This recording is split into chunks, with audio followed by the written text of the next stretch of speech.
ಸುದ್ದಿಸಾಕ್ಷಿ news ಚಾನಲ್ಗೆ ಸ್ವಾಗತ. ವಾಲ್ಮೀಕಿ ಅಭಿವೃದ್ಧಿ ನಿಗಮದಲ್ಲಿ ನಡೆದಿದೆ ಎನ್ನಲಾದ 187 ಕೋಟಿ ರೂಪಾಯಿಗಳ ಹಗರಣದ ವಿರುದ್ಧ ಚಿಕ್ಕಬಳ್ಳಾಪುರ ಜಿಲ್ಲಾಧಿಕಾರಿಗಳ ಕಚೇರಿ ಎದುರು ಬಿಜೆಪಿ ಪಕ್ಷದ ವತಿಯಿಂದ ಭಾರೀ ಪ್ರತಿಭಟನೆಯನ್ನು ನಡೆಸಲಾಯಿತು.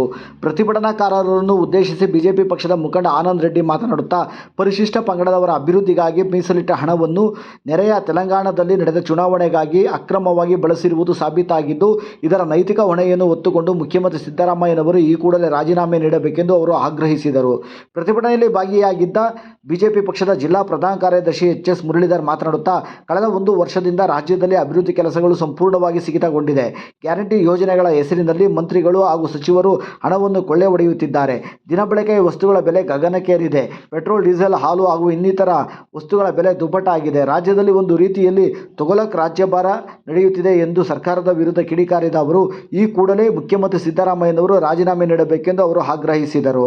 ಪ್ರತಿಭಟನಾ ಸ್ಥಳಕ್ಕೆ ಅಪರ ಜಿಲ್ಲಾಧಿಕಾರಿಗಳಾದ ತಿಪ್ಪೇಸ್ವಾಮಿ ಅವರು ಆಗಮಿಸಿ ಪ್ರತಿಭಟನಾಕಾರರಿಂದ ಮನವಿ ಪತ್ರವನ್ನು ಸ್ವೀಕರಿಸಿ ಸರ್ಕಾರಕ್ಕೆ ರವಾನಿಸುವುದಾಗಿ ತಿಳಿಸಿದರು.